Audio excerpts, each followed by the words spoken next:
Hola amigos, ¿cómo les va? Qué gusto tenerles de nueva cuenta presentes para hablar de temas jurídicos, temas que a usted le interesan. Y por supuesto hoy no va a ser la excepción. Agradecemos como siempre el patrocinio de la Universidad de Ciencias Jurídicas con el claustro de maestros especialistas en áreas determinadas que nos permiten disipar dudas que ustedes nos escriben a través de las redes sociales. Y bueno, pues hoy vamos a hablar de los hechos y los actos jurídicos. ¿Qué es lo que produce la inexistencia, la nulidad? Es un tema sumamente interesante, por eso hemos invitado al doctor Bolívar Román para que nos hable de eso, él sí sabe de eso. Doctor, qué gusto tenerle por acá, muchísimas gracias por aceptar la invitación. Gracias, doctor, gracias por la invitación, por distinguirme con invitarme a compartir este espacio para que podamos hablar de estos temas y pues aclarar algunas dudas. Es un placer, de verdad se lo agradezco. No, gracias, mi querido doctor. Oiga, doctor, ¿qué son los hechos jurídicos? ¿Cómo se distinguen de los actos? Bueno, pues en nuestra legislación, el Código Civil de Morelos, encontraríamos la definición. Comienza diciendo que se denomina un hecho jurídico a un acontecimiento que produce efectos o consecuencias que son importantes para la ley, ¿no? Esto se va a llamar consecuencias jurídicas. Pero hay una distinción entre hechos y actos jurídicos. Los hechos jurídicos pueden ser eventos de la naturaleza, ¿no? ¿Un temblor, por ejemplo? Un sismo, exactamente, que produce consecuencias como la pérdida de una casa, la muerte de una persona, que tengamos que cobrar un seguro, etcétera, etcétera, ¿no? Hay consecuencias jurídicas a partir de un evento pues, de la naturaleza. Los eventos hidrometeorológicos también, ¿no? Que producen que se caiga una casa, hay un daño, el vehículo también se descompuso, etcétera. Y todo eso tiene repercusiones jurídicas, ¿no? Porque señalan que una persona deba cumplir con un deber una vez que acontece eso, ¿no? Como en el caso de los daños, pues que alguien debe de responder por los daños, o se debe pagar un seguro, o se activa una herencia, etcétera, un juicio sucesorio, etcétera, ¿no? Entonces esos típicamente son los hechos jurídicos. Pero también se puede hablar de hechos jurídicos donde intervienen las personas o que están involucrados seres humanos, como un accidente automovilístico, ¿verdad? Vamos conduciendo por el libramiento, está prohibido que camine una persona y de pronto en una curva hay un individuo que intentó cruzar por allí y sin que nosotros podamos hacer absolutamente nada, lo golpeamos con el vehículo. Lesiones o muerte en el peor de los escenarios. Ese es un hecho jurídico, ¿no? La persona que se vio trágicamente involucrada ahí, el que iba conduciendo, no quería los efectos jurídicos, no deseaba los efectos jurídicos que vienen con ese accidente, pero la ley señala que allí hay un homicidio, que hay lesiones, ¿no? Que se desencadenan efectos para las personas que estuvieron ahí involucradas. Entonces eso es un hecho jurídico también. No se deseaban los efectos, ¿no? Y esa es la principal distinción con los actos jurídicos. Que los actos jurídicos, las personas que intervienen en el acto, buscan las consecuencias jurídicas, persiguen los efectos jurídicos que la ley dice. Como cuando contratamos una compraventa, que es un ejemplo típico de acto jurídico. De acuerdo de voluntad. Exactamente, queremos la casa y deseamos pagar el precio, ¿verdad? Deseamos venderla, deseamos adquirirla, dependiendo cuál de las dos. O en un testamento, que también es un acto jurídico. Deseamos externar nuestra última voluntad y quién recibiría nuestros bienes cuando suceda nuestra muerte, ¿no? Entonces, la distinción entre hecho y acto es que en el hecho jurídico las personas involucradas no desean los efectos y en el acto jurídico sí. Por eso se define el acto jurídico pues como la manifestación de la voluntad tendiente a producir consecuencias jurídicas, ¿verdad? Ok, doctor, legalmente se habla de elementos esenciales y elementos de validez del acto jurídico. Sí. ¿Qué implicaría eso? Claro, un acto jurídico como manifestación de la voluntad para producir efectos debe revestir algunos elementos que se llaman así. La doctrina los distingue, nuestro código también los distingue como como elementos esenciales y elementos de validez. Los esenciales, dice la norma, dice la doctrina, son aquellos que le permiten existir al acto jurídico, que le permiten nacer, que nos permite hablar de que existe ese acto y que las personas están sujetas al mismo, ¿no? A las consecuencias. Estos elementos de existencia o del acto jurídico son la voluntad o la manifestación de la voluntad, que en realidad deberíamos entender con que hay un acuerdo de voluntades, porque normalmente los actos pues intervienen varias personas. Los contratos son típicamente ejemplos de actos jurídicos. La voluntad y el objeto, ¿no? El objeto sobre el que va a recaer el acto jurídico o la voluntad. ¿Qué ejemplos pudiéramos poner de eso? Claro, un contrato sería lo más sencillo de entender. Hay que cuidar que en nuestros contratos, y esto es importante porque pues ahí estamos jugando a veces nuestro patrimonio, ¿no? Nuestras relaciones con los demás, que haya una manifestación de la voluntad que esté externada, de que ambas sea partes, clara, de ambas comprador partes, y vendedor. Comprador y vendedor, por ejemplo, ¿sí? Arrendador y arrendatario, ¿sí? Okay. Donador y donatario, ¿sí? Que la manifestación de la voluntad se exprese de forma expresa, ya sea por escrito, ¿sí? Por signos inequívocos o de manera verbal, o también puede ser de forma tácita, ¿no? Por hechos que lo presumen. Por ejemplo, nosotros realizamos compraventas todo el tiempo. Entramos a un supermercado y sin preguntar más, tomamos las cosas, las ponemos en el carrito y pagamos en el cajero, ¿no? Estos son hechos que permiten presumir que allí hay compraventas, ¿no? Y nunca expresamos verbalmente o por escrito nuestro deseo de comprar productos de primera necesidad o de pagarlos, o de que no los vendan, ¿no? Sino los hechos o los actos mismos que ahí realizamos nos permiten afirmar que ahí hay la voluntad de comprar y de vender bienes de primera necesidad. Y eso trae consecuencias jurídicas, porque si compramos un producto que al abrirlo ya caducó y ya perdió sus elementos de ese alimento, Sí. nos nace un derecho como para exigirle al tendero Sí. o la retribución del dinero o que nos cambie el producto, Así ¿no? es, que nos cambie el producto o que nos devuelva el dinero, ¿no? Por ejemplo, estas compras que hacemos en estas modernas plataformas, eso es lo que sucede. Compramos un producto, nos llega, no es el indicado, no está en buen estado y hay un procedimiento para devolverlo y recuperar nuestro dinero, ¿no? Entonces, esas son las consecuencias jurídicas. El vendedor queda obligado a que recibamos el producto que él nos vende y nosotros ya pagamos por él. Entonces, ese es el tipo de consecuencias jurídicas de que hablamos, ¿no? Ese es por cuanto a la voluntad y por cuanto al objeto. El objeto, pues el objeto puede entenderse como que el objeto directo, es una distinción quizá teórica, que hay que generar obligaciones o derechos, ¿no? Transmitirlas, modificarlas o extinguirlas. Pero por objeto podríamos decir que se trata de la cosa que vamos a vender o a arrendar, ¿no? Es, digamos, la finalidad sobre la que recae la voluntad. Y el objeto tiene que ser posible, ¿no? Si hablamos de una compraventa, no podemos vender un dragón o un unicornio, ¿verdad? No podemos vender Lo que no se vende. lo que no lo existe, invendible, claro. Lo que no Vender el aire. tiene, exactamente, vender el aire, ¿no? Lo que no tiene cuerpo, lo que no existe en la naturaleza. Pero también se dice que podemos vender cosas que no existen, pero que van a llegar a existir, ¿verdad? Como el producto quizá que el campesino espera de su cosecha ese año. Eso sí se puede vender, porque el requisito es que sea determinable el objeto, ¿verdad? Que se pueda determinar físicamente. Aunque no con exactitud o no existe en este momento, sí sabemos que va a haber una producción y por tanto esa se puede vender por adelantado, aunque todavía no está, ¿verdad? Claro. Pero hay cosas que no existen y no llegarán a existir, como un unicornio o un dragón, por tanto eso es físicamente imposible. Entonces, uno de los requisitos es que el objeto de nuestros actos jurídicos sean físicamente posibles, ¿verdad? Sí, pero hay objetos que son físicamente visibles, pero no posibles susceptibles de compraventa, ¿no? Y esto es porque deben estar, el otro requisito es que estén dentro del comercio. Dentro del comercio. Dentro del comercio.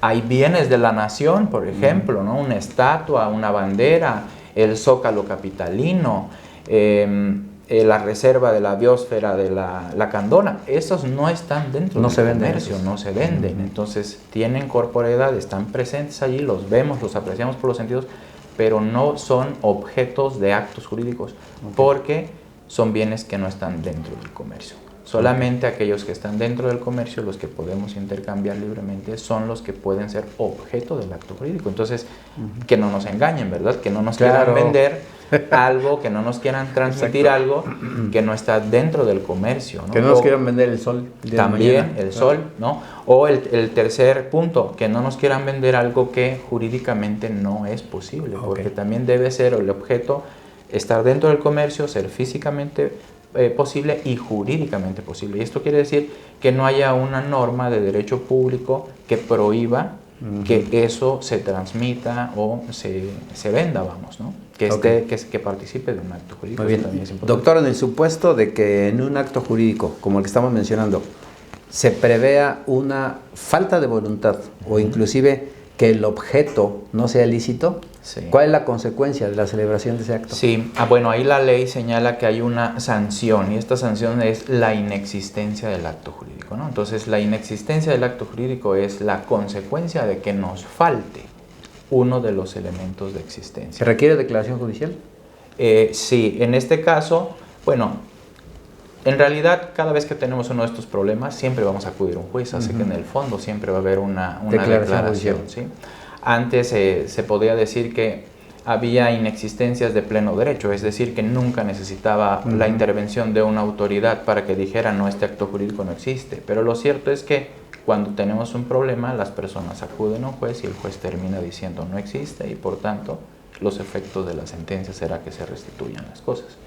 Pero en este caso la inexistencia del acto jurídico, el efecto será pues que en realidad no tendrá efectos, dice la norma, ¿no? No produce consecuencias. Desde que se crea hasta adelante no hay consecuencias. No hay ninguna consecuencia jurídica. Es como si jamás hubiese celebrado la compraventa, es como si jamás me hubieran arrendado el inmueble y por tanto las partes no tendrán que soportar ni las cargas ni los deberes que ese acto jurídico debió producirles. ¿Por qué? Porque no existe jurídicamente hablando.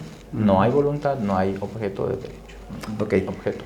Eso es hablar de los elementos esenciales del acto jurídico. Sí. Si hablamos de elementos de validez del acto jurídico, ¿cuál sería la diferencia? Sí, la diferencia es justamente que es posible, jurídicamente hablando y lógicamente también, que haya un acto existente, pero que esté afectado de nulidad o de invalidez, ¿no? Que tenga un vicio, que tenga un defecto.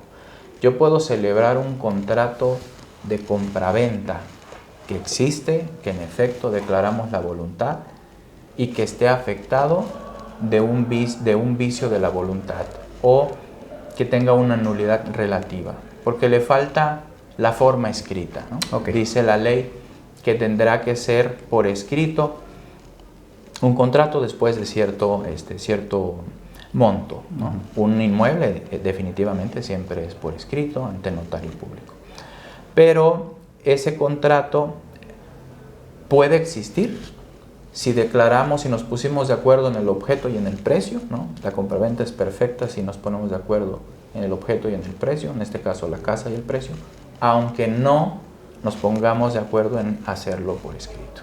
Existe el contrato, pero tiene una nulidad relativa, ¿verdad? Las personas que quieran hacer valer ese contrato se van a encontrar con una dificultad, en este caso, que no lo tienen por escrito y la parte contraria, si así le conviene, va a alegar que es nulo el contrato, ¿cierto? Pero esto se puede solucionar, ¿no?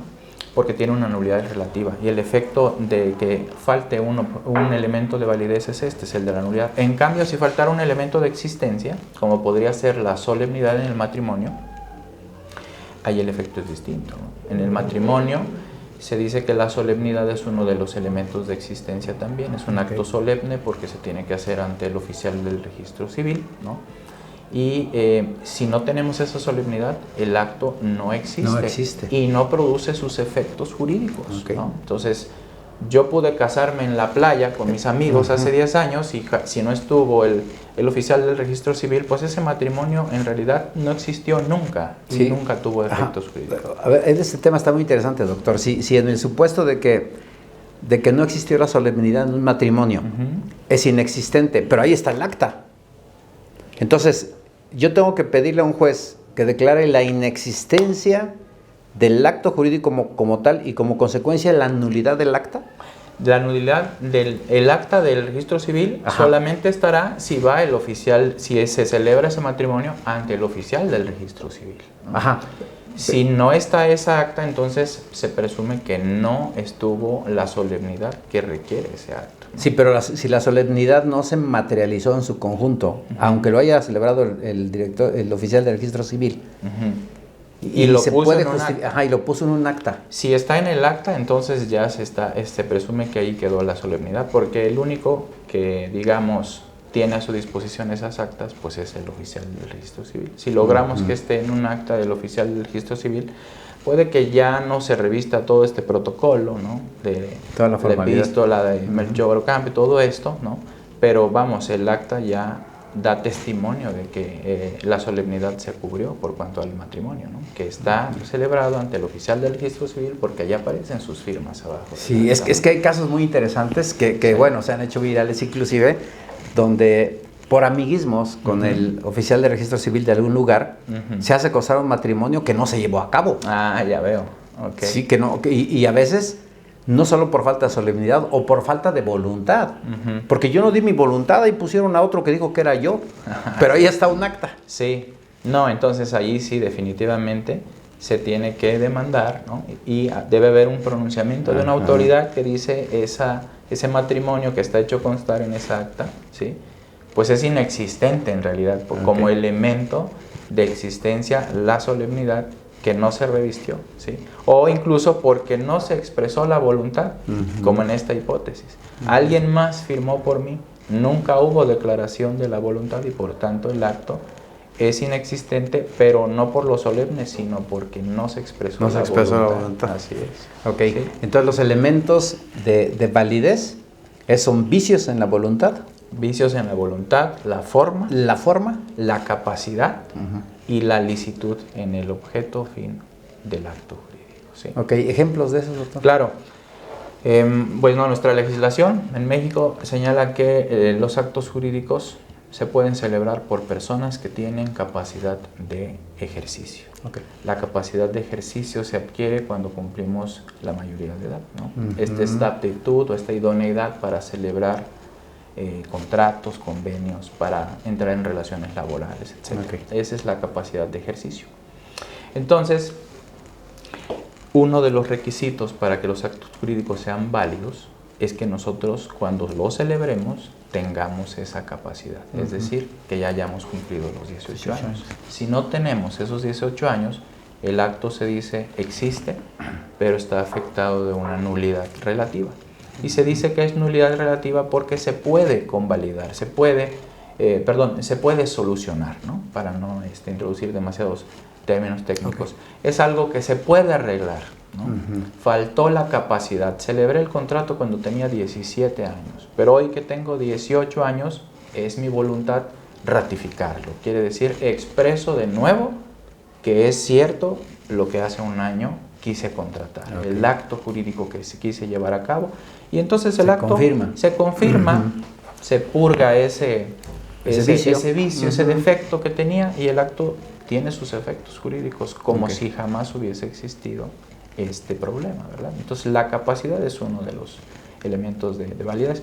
La otra es la forma escrita, ¿verdad? La ley dice que algunos actos, muy pocos, los del el Estado civil son solemnes, pero los demás solamente requieren a veces la formalidad escrita, ¿no? La forma escrita.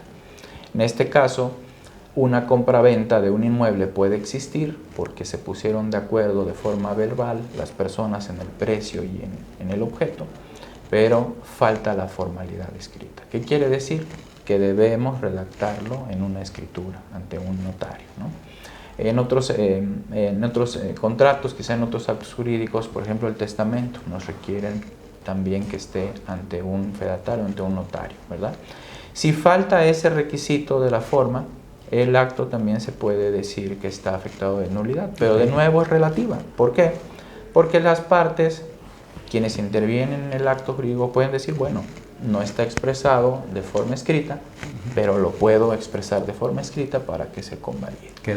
También hay otros, hay cosas que no deberían estar presentes en los actos jurídicos, como son los vicios de la voluntad, ¿no? La mala fe, el error, la lesión, la violencia, ¿verdad? Actos que se realicen con violencia, por ejemplo, están afectados de nulidad. Y de nuevo dice la legislación, salvo por la lesión, que no, que esa es una nulidad absoluta, se dice que hay una nulidad relativa. Si tuve el error de pensar que me vendían una casa cuando en realidad me la estaban arrendando y yo pagaba mensualmente, ¿no? Hay ahí un problema, hay un error en el acto jurídico.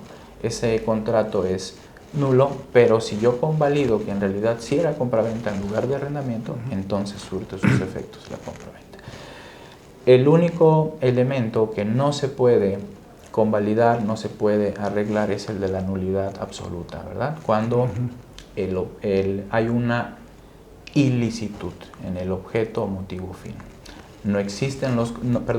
No son lícitos los contratos, digamos, para matar, ¿verdad? Okay. Un contrato para matar tiene un objeto que no es lícito, va en contra de una norma de derecho público y por tanto ese no se puede solventar, no se puede arreglar ese vicio, ¿verdad? Y ese se dice es una nulidad absoluta. Absoluta. No, aunque las partes en ese momento se pusieron de acuerdo en el precio y en el objeto y quizá hubo una transmisión de dinero, la ley dice que provisionalmente surtió sus efectos, pero una vez que le demande a alguno de los dos la nulidad, se tendrán que restablecer las prestaciones que se dieron, porque ese contrato, ese acto jurídico, no puede surtir sus efectos.